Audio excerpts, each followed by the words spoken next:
kakak-kakak.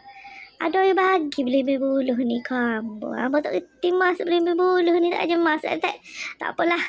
Kita basuh-basuh dulu. Kita tengok resipi belambak dekat TikTok ni. Kita follow, kita belajar masak. Lepas basuh belembe buluh, basuh air ni bubur garing kunyit. Lepas tu kita goreng. Goreng tu ala kadar je lah, tak payah garing sangat. Lepas goreng ni, kita akan letak tepi dulu dah. Lepas tak tepi tu kita standby barang-barang untuk buat kuah dia lah. Segar, asam keping, bawang merah, cili padi, belembe buluh, bahan utama kita lah.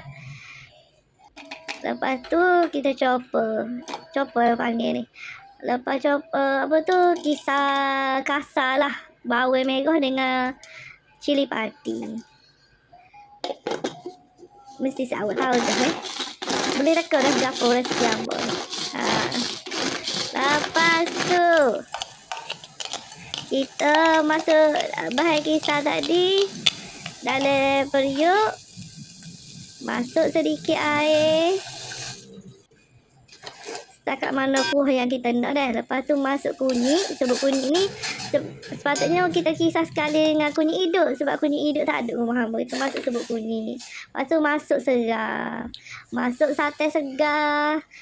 Masuk sate segar ni api kena kohol je kakak dah, supaya tak pecah minyak.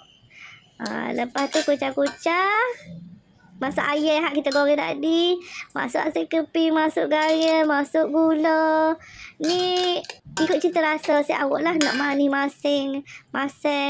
Lepas tu daun kunyit ni kita lupa nak ambil gambar. Sebab apa? Bos kita lambat ke beli. Kita nak lakai cepat-cepat sebab aku lapar.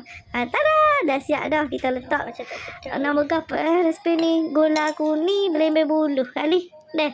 Gula kuning, air goreng, belembe buluh. Jadi makan dengan ikan goreng petang.